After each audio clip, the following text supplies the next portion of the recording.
وبركاته. وعلیکم السلام ورحمۃ اللہ وبرکاتہ. الحمد لله وكفى وسلام على عباده الذين اصطفى أما بعد. فأعوذ بالله من الشيطان الرجيم. بسم الله الرحمن الرحيم. يا أيها الذين آمنوا آمنوا.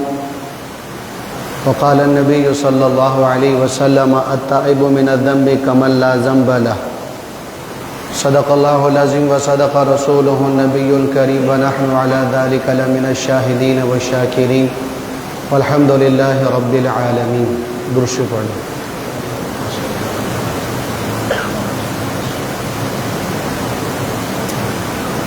اللہ جل شانہ نے قرآن میں ایک بات بیان فرمائی ہے.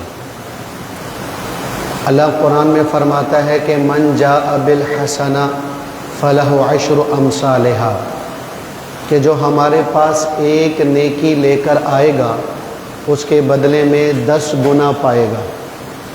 علماء نے یہاں ایک بات لکھی ہے کہ یہاں اللہ نے یہ نہیں فرمایا کہ من فعل بالحسنہ، کہ جو نیکی کرے گا، بلکہ یہ فرمایا کہ جو نیکی لے کر آئے گا. کیا مطلب؟ کہ نیکی کر کے اس کے بعد نیکی کو سنبھالنا بھی ہے، اس کی حفاظت بھی کرنی ہے، اس کو محفوظ رکھنا ہے موت تک، تاکہ مرنے کے بعد میں وہ نیکی اللہ کی بارگاہ میں پیش کر سکوں. یہ اللہ کا مطالبہ ہے. صرف نیکی کر لینا یہ اللہ کا مطالبہ نہیں، کیونکہ نیکی کرنا آسان ہے. نیکی کو محفوظ رکھنا، نیکی کو بچا لینا اور نیکی کی حفاظت کرنا، نیکی کو ضائع نہ ہونے دینا، یہ اصل کام ہے اور یہ مشکل ترین کام ہے.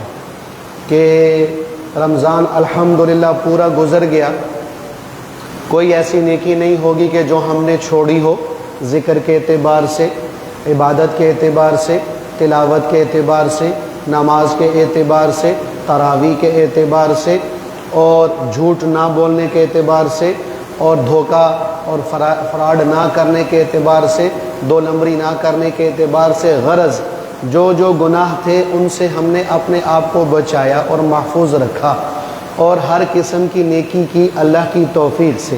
اب یہ پورا رمضان ہم نے نیکی کر لی ہے، اب اس پورے رمضان کی نیکی کو سنبھال کر رکھنا ہے موت تک. اگلے رمضان تک نہیں، موت تک اس کو سنبھال کے رکھنا ہے. موت تک میں نے اس نیکیوں کو سنبھال کے رکھ لیا، اللہ کی بارگاہ میں پیش ہو گیا، تو پھر رمضان میں اللہ کی طرف سے جتنی رحمتوں، برکتوں اور جہنم سے خلاصی کے وعدے ہیں وہ سارے اللہ مجھے آپ کو نصیب کرے گا.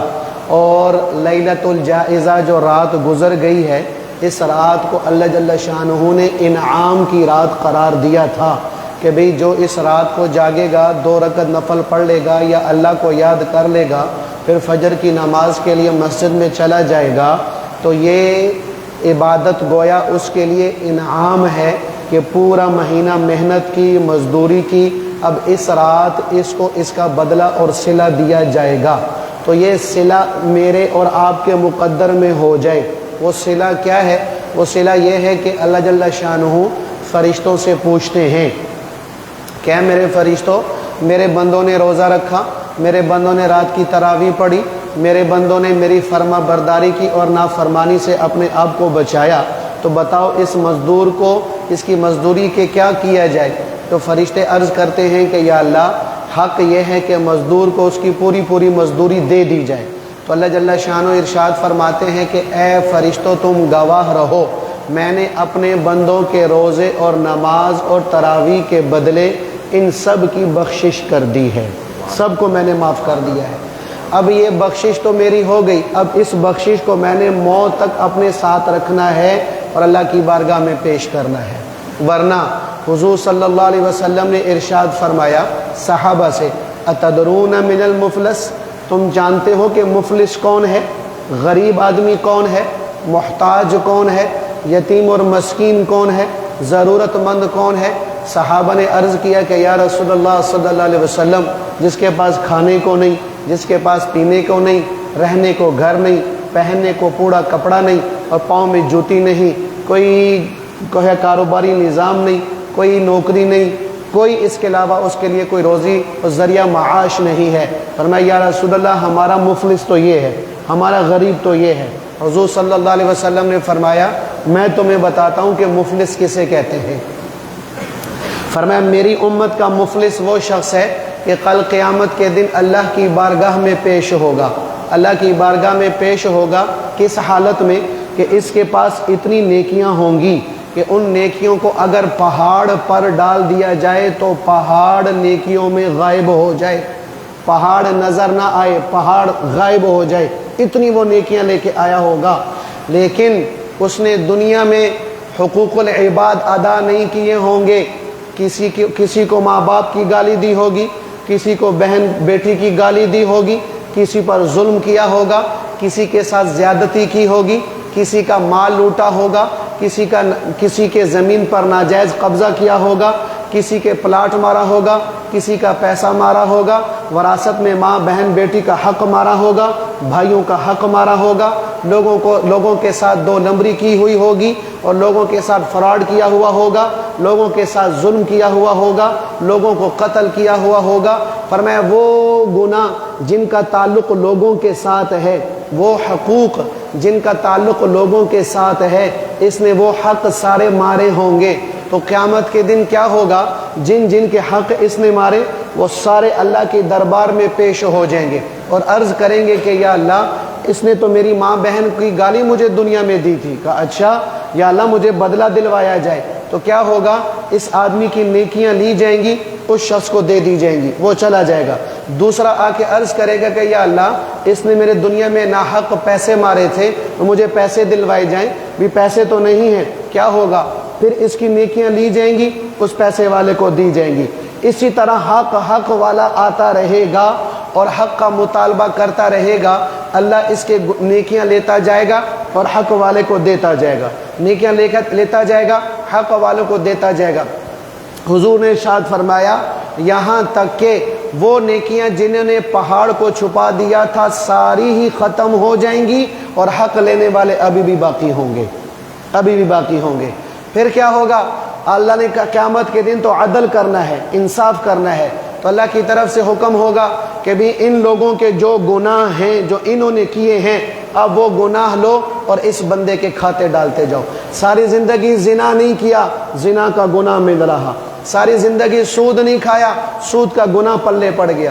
ساری زندگی رشوت نہیں کھائی، رشوت کھانے کا گناہ پلے پڑ گیا۔ ساری زندگی نماز نہیں چھوڑی، بے نمازی کا وبال پڑ گیا۔ ساری زندگی روزہ نہیں چھوڑا، بے روزے کا وبال سر پہ پڑ گیا۔ حج کیا تھا، ان میں سے کسی پر حج فرض تھا وہ نہیں کیا، اس کا وبال اس کے پر پڑ گیا۔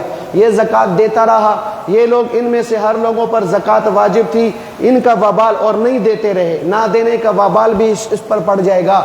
فرمایا لوگوں کے کیے ہوئے گناہوں کو لے لے کر جنت کی بجائے جہنم میں داخل ہو جائے گا۔ فرمایا میری امت کا سب سے بڑا غریب یہ آدمی ہے۔ تو اس لیے بھائیو نیکی بچا کر اللہ کے بارگاہ میں لے کے جانی ہے کہ میری نیکی برباد نہ ہو جائے۔ اور سنو، نیکی کو برباد کرنے والی سب سے بڑی آفت، نیکی کو برباد کرنے والی سب سے بڑی مصیبت، نیکی کو خراب کرنے والی سب سے بڑی عذاب والی چیز یہ زبان ہے۔ یہ زبان ہے جو میری نیکیوں کو برباد کر کے رکھ دیتی ہے، میری نیکیوں کو جلا کر رکھ دیتی ہے، میری نیکیوں کو جو ہے وہ خاک میں ملا کر رکھ دیتی ہے۔ یہ زبان ایسی خطرناک چیز ہے کہ 20 ویلر ٹرالے کو بریک لگانا تو آسان ہے، اس کو بریک لگانا بڑی مشکل ہے۔ حضور صلی اللہ علیہ وسلم کے خادم حضرت انس رضی اللہ عنہ 6 سال یا 7 سال کی عمر میں حضور پاک علیہ السلام کی خدمت میں آئے، 10 سال حضور صلی اللہ علیہ وسلم کی خدمت کی۔ جب اللہ کے نبی کا انتقال ہوا تو اس وقت ان کی عمر 16 سال یا 17 سال تھی۔ تو اتنی چھوٹی عمر میں اللہ کے نبی صلی اللہ علیہ وسلم نے ان کو نصیحت فرمائی، اے انس اگر ہو سکے بلکہ کرو۔ کیا مطلب؟ کہ صبح اور شام اپنے دل کو لوگوں کی نفرتوں سے پاک رکھو، لوگوں کے بغض سے پاک کرو، لوگوں کے کینے سے پاک کرو، لوگوں کے بغض سے پاک کرو، لوگوں کے ساتھ ناجائز معاملات اور غلط پروگرام بنانے سے پاک کرو۔ فرمایا ہو سکے تو صبح اور شام اس دل میں اس گندگی کو صاف کرنے کے لیے یوں جھاڑو لگاؤ جیسے گھر میں مائیں بہنیں گھر کو صاف کرنے کے لیے جھاڑو لگاتی ہیں، تو اسی طرح اپنے دل کو بھی صاف کرنے کے لیے صبح شام جھاڑو لگاؤ، تاکہ یہ دل ہر قسم کی گندگی سے، غلاظت سے، نفرتوں سے اور بغض سے صاف ہو جائے اور پاک ہو جائے۔ پھر حضور صلی اللہ علیہ وسلم نے فرمایا انس تمہیں اپنی سب سے بڑی سنت بتاؤں، تمہیں اپنے سب سے عظیم سنت بتاؤں؟ جی یا رسول اللہ صلی اللہ علیہ وسلم۔ تو حضور پاک علیہ السلام نے اپنی زبان مبارک باہر نکالی اور یوں پکڑا، یوں پکڑ کے کہا کف ھذا کف ھذا کف ھذا، اے انس میری سب سے بڑی سنت یہ ہے کہ اس زبان کو قابو میں رکھ لو، اس زبان کو اپنے کنٹرول میں رکھ لو، اس زبان کو اپنے قابو سے باہر ہونے نہ دو، اس زبان کو بے لگام نہ ہونے دو۔ یا رسول اللہ زبان؟ فرمایا ہاں تیری ماں تجھے روئے، یہ زبان ہی ہے کہ جس کی وجہ سے لوگ یا جنت میں جائیں گے یا جہنم میں جائیں گے۔ تو اس لیے بھائیو بولنے سے پہلے سوچا جائے، بولنے سے پہلے تولا جائے کہ میں جو بولنے لگا ہوں، میں جو الفاظ منہ سے زبان سے نکالنے لگا ہوں، اس کا نتیجہ کیا نکلے گا، اس کا خمیازہ کیا بھگتنا پڑے گا؟ آیا میں اس بول کی وجہ سے جنت کے قریب ہوں گا یا میں جہنم کے قریب ہوں گا؟ اس بول کی وجہ سے میں اللہ اس کے رسول کو راضی کروں گا یا اللہ اس کے رسول کو ناراض کروں گا؟ اگر اس زبان سے وہ بول نکل گیا کہ جس سے اللہ اس کا رسول راضی ہوتا ہے، رب کعبہ کی قسم اس زبان سے بڑھ کر آپ کے پورے جسم میں کوئی بہترین حصہ نہیں۔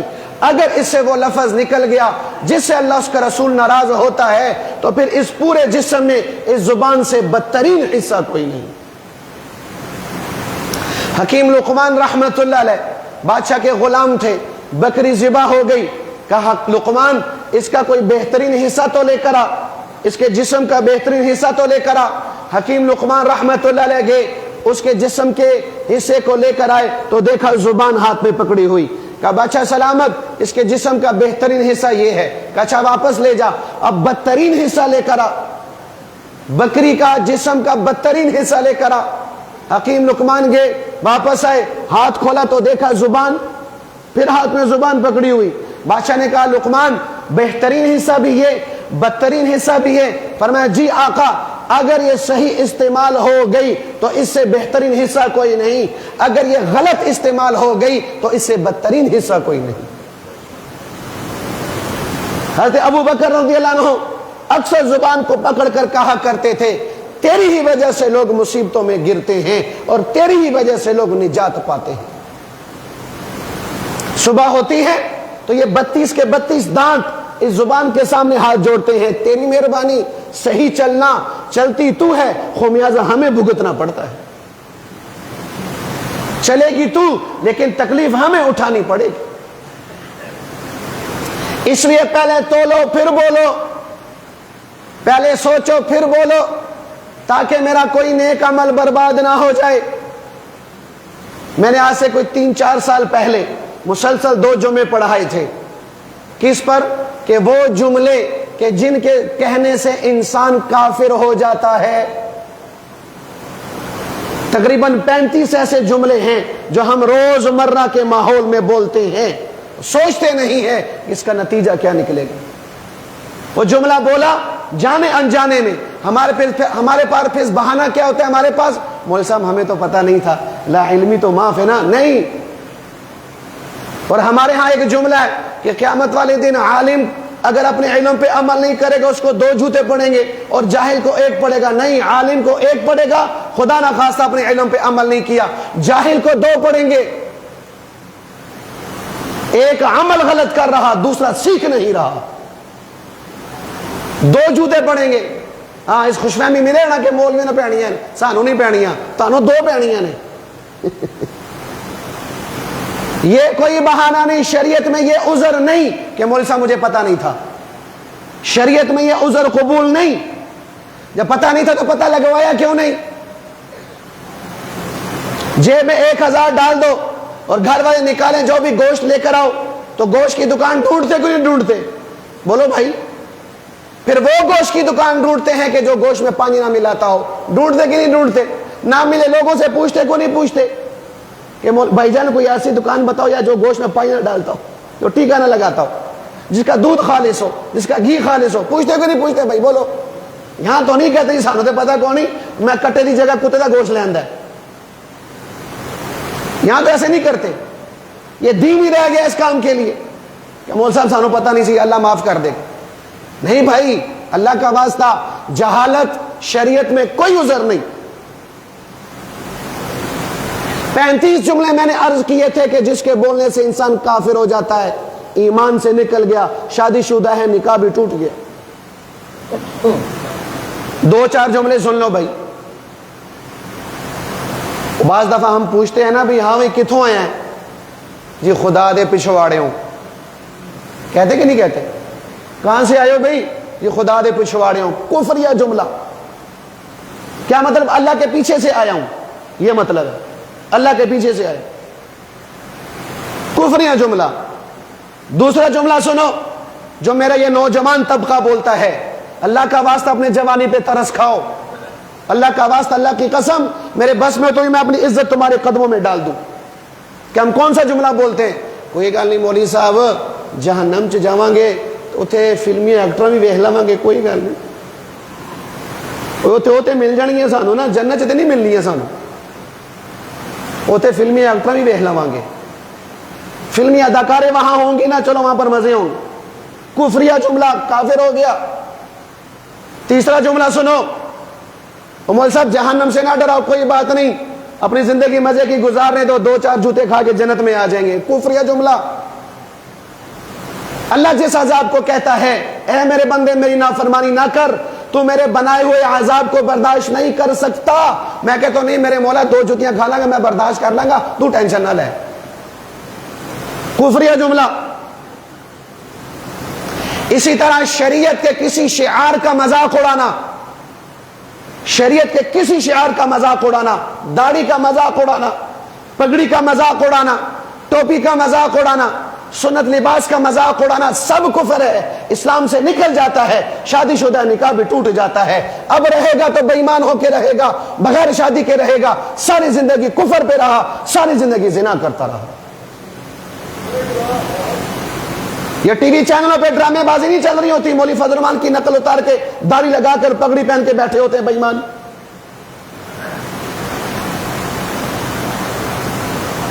سنت کی توہین ہوتی ہے, شریعت کی توہین ہوتی ہے. نہ میرے کان پہ جو رینگتی ہے, نہ آپ کے کان پہ جو رینگتی ہے کہ کوئی کم از کم اس کو برا تو کہہ سکے. میں نے اپنے ہوش میں صرف ایک آدمی دیکھا ہے دنیا دار, نام بھی لے لیتا ہوں, حامد میر. اس کا چھوٹا کلپ آیا تھا تو اس کے ساتھ ڈمی بٹھائی ہوئی تھی مولانا فضل الرحمان صاحب دان برکاتم کی بنا کے. کلین شیپ لڑکا تھا, اس نے داڑھی لگائی ہوئی نقلی اور پگڑی پہنی ہوئی ہے. فوراً حامد میر نے اس کو کہا کہ اس کو یہاں سے اٹھا دو ورنہ میں پروگرام چھوڑ دوں گا کہ یہ سنت کی توہین کر رہا ہے. ہمارا نوجوان تو سیاست کی وجہ سے دینداروں کو اور پرچم نبوی کو کبھی گدھے پہ لگا رہا ہوتا ہے, کبھی بندر پہ, کبھی کتے پہ لگا رہا ہوتا ہے. ایک انسان کے بغض کی وجہ سے ہم اس حد تک گر جاتے ہیں کہ ہم یہ نہیں دیکھتے کہ یہ کس کی سنت ہے, یہ کس کی سنت ہے, یہ سن کا لباس کس کا ہے.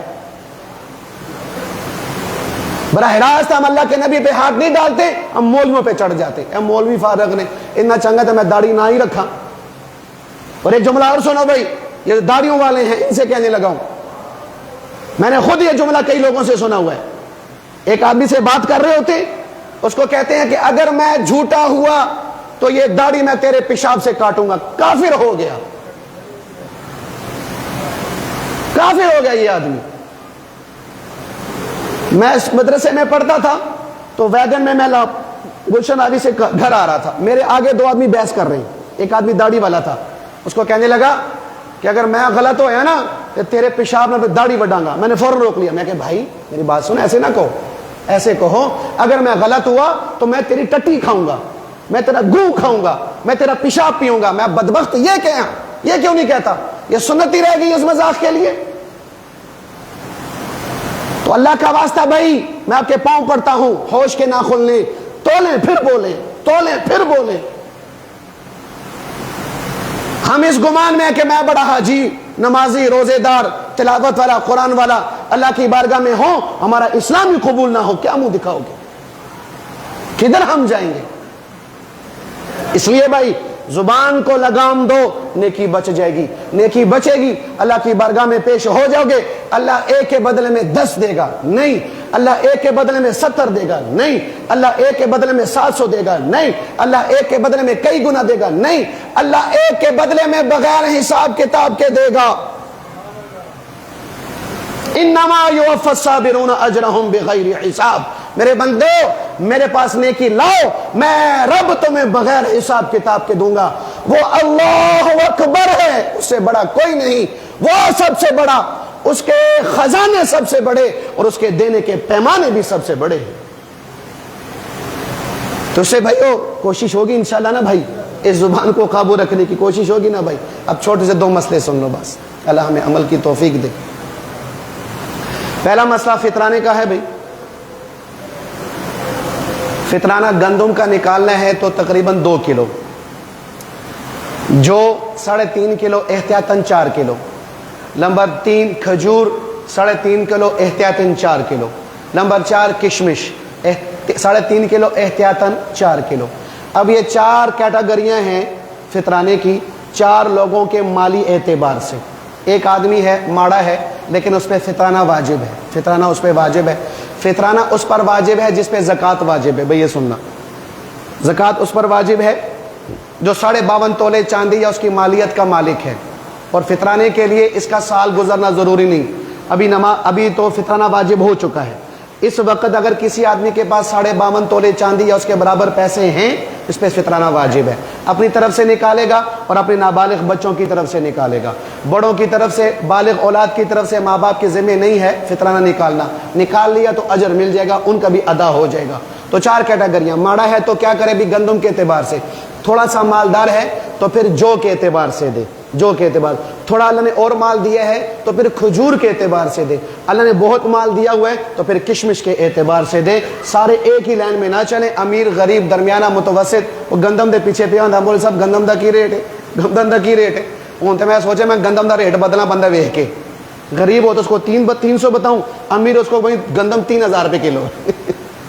تو بھئی اللہ نے مال دیا ہوا ہے، اللہ کے راہ میں لگاؤ بھئی، اللہ کے راہ میں لگاؤ۔ اللہ کو سخی پسند ہے، اللہ کو کنجوس پسند نہیں ہے۔ اور جی اچھا بچے لگے، اب واجب ہو چکا ہے تو فوراً دے دیں، ٹھیک ہے، بعد میں بھی دے سکتے ہیں، لیکن دیے بغیر جان نہیں چھوٹنی بھی، کیونکہ واجب ہے نا بھائی، دیں گے تو بچیں گے، نہیں دیں گے تو گناہ ہوگا۔